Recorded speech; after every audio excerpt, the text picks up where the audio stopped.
변론주의에는 자백의 구속력이란 두 번째 명제가 있다고 그랬지. 자백된 사실은 구속되고 법원이, 그 다음에 당사자도 나중에 함부로 취소 처리할 수 없다. 288조의 단서에 보면 그게 실제 아니고 진실에 반하고, 그렇지만 또 진실에 반한다고 해서 취소해 주는 게 아니라 자기가 뭔가 착오에 의해서 그렇게 착각해서 맞다고 한 거다라는 두 가지 요건을 충족해서 취소 철회를 시킬 수 있는 여지는 있지만, 일반적으로 함부로 이제 법원도 구속돼서 법원도 그 파헤치면 안 돼. 형사사건은 자백되더라도 어때? 고문 등에 의한 자백이 있을까봐 보강법칙이란 말 쓰지. 아직 거기까지 형사소송 안 배웠는지 모르는 자백의 보강법칙이라고 그래. 그러니까 막 검사가, 수사기관이, 경찰이 억수로 이 증거가 뚜렷한 물증이 없으면 자백에 의존할까봐 형사소송에서는 보강, 또 다른 어떤 게 있어야 된다라는 건데, 민사사건은 제3법적인 사건에 대해서 실체법적으로 당사자 자치가 있으니까 소송법에서도 처분에 있어서의 당사자한테 맡겨져 있는 것이니까 어떤 사실에 대해서 청구 자체에 대해서 인정해 주는 게 청구의 인락이고, 어떤 구체적인 사실에 대해서 인정하는 게 자백이고, 그대로 구속력을 인정하고 법원도 사실 인정이 기초로 해야 되고, 그 결과 그 자백의 구속력이고 변론주의의 두 번째 명제고, 그렇기 때문에 그렇게 한번 자백을 하면 민사사건은 나중에 함부로 그게 아니다라고 뒤집는 게 쉽지 않다는 거지. 그게 철회에 있어서 진실에 반하고 착오에 의한 것이라는 등등에 따른 취소 철회만 인정된다. 이러한 자백은 저번 때 뭘 얘기했냐면, 통설 판례 등에 의하면 주요 사실에 한해서고 간접 사실과 보조 사실은 자백의 대상이 되지 않는다는 명제가 하나 있었지. 변론주의 명제에서 두 번째 명제에서. 근데 보조 사실 가운데 특이하게 자백의 대상이 안 된다면 함부로 취소 철회를 하느냐 부분까지 해서 제한받지 않는데, 다시 보자. 이건 지울게. 자백의 대상은 구체적 사실이고, 이 사실에는 우리가 소송에서 사실은 주요 사실 내지는 요건 사실 내지는 직접 사실이 있고, 간접 사실이 있고, 보조 사실이 있다라고 저번 시간에 이야기했죠. 그런데 변론주의의 구속력에서 자백의 구속력은 여기까지 대상으로 한다라는 게 통설 판례라고 했죠. 통설 판례 했어요. 이건 아니다, 아니다 했어요. 그런데 이제 자백된 사실의 효과로서는 함부로 나중에 구속이 돼서 당사자조차도 이것이 아니다라고 취소 철회를 할 수 없다고, 이 경우는 자백의 대상이 아니니까 뭐 이런 얘기까지 갈 필요가 없어요. 그냥 보조 사실에 대한 거는 일단 인정했다가도 나중에 번복하는 게 아무 제한이 없다는 거죠. 그 말은 아무런 제한이 없는 거죠. 이런 거에 제한이 없는 거죠. 이해되겠죠? 그런데 특이한 게 하나 시험 문제 계속 물어보고 나오는 게, 증거법, 지금 자백 이건 이제 증거법에서 다시 하는데 지금 설명을 어디 가서 또 보냐면, 그래서 그때 일단 자세히 안 했냐면 351면 옆번호 8-22랑 연결돼요. 자백이 증거법에서 나와요. 옆번호 8-22 351면 자백의 대상 구체적 사실에 대한 자백일 것, 지금 얘기하고 있는 거예요. 구체적. 그 어디서 한번 이런 얘기했어요. 청구 그 자체는 인락이란 개념이 있다고 그랬죠. 그 다음에 우리가 어떤 재판의 구조를 보면 구체적 사실을 바탕으로 법규의 해석 적용을 해서 권리를 인정하는 거죠. 청구 그 자체를 인정하는 거죠. 그럼 그런 권리 내지 청구 자체를 곧바로 인정해버리는 게 청구의 인락이죠. 청구의 인락. 그 다음에 이 사실을 인정하는 게 자백이죠.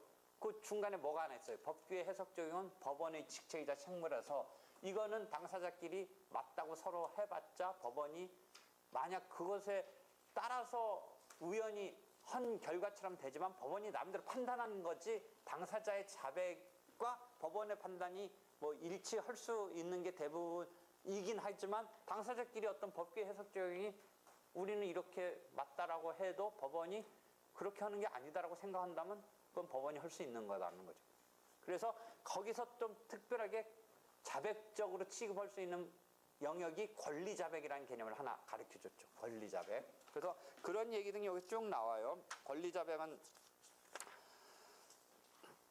8-32, 그 뒤 페이지에 가서 보면 옆번호 8-3의 권리자백 그런 게 나와요. 이 권리자백은 법규 해석 적용 막 요 영역에서의 자백적인 상황인데 원칙은 법규의 해석 적용은 법원의 직책이자 책무니까 당사자끼리 자백되더라도 상관없이 법원이 직책으로 책무로 판단이 들어가는 거예요. 거기까지 계속 반복되고 다시 돌아와서 8-22를 보면 구체적 사실에 대한 자백인데 이 사실은 뭐냐? 주요 사실 내지는 요건 사실로 한정해서 변론주의 두 번째 명제 내지는 통설 판례가 그런 입장에 있는 거다. 변론주의 두 번째 명제와 관련해서 그 이야기예요.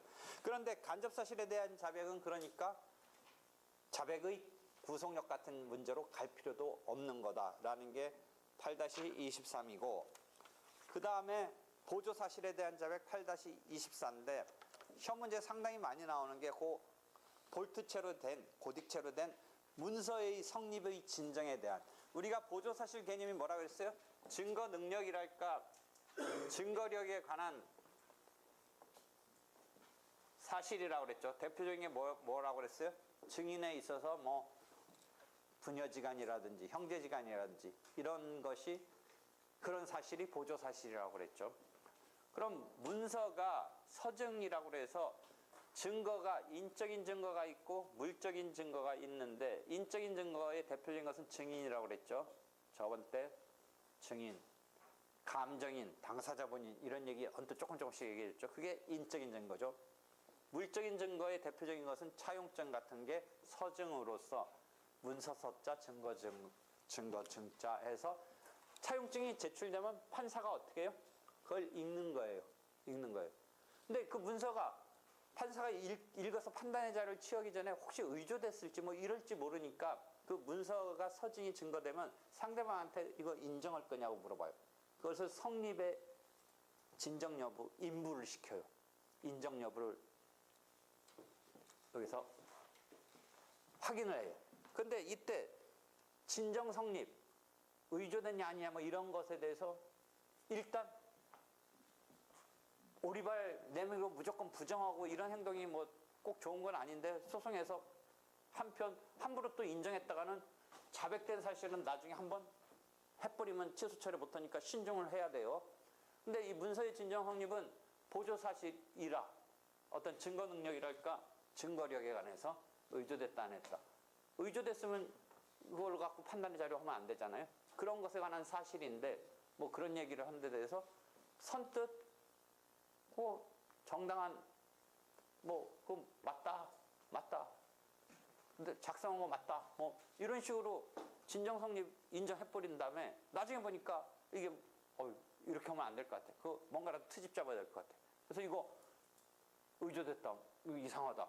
이런 식으로 번복을 하려면 이 부분 아까 논리로 하면 어떻게 돼?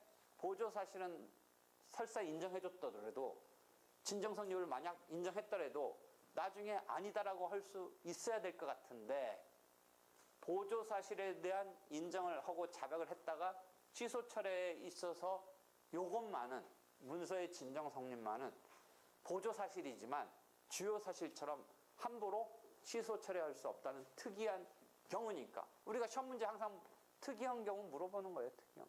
근데 지금 원칙도 제대로 모르고 있는데 자꾸 그 특이한 거를 하라고 하고 있으니 그러니까 계속 예외 같은 게 자주 잘 물어보는 거죠.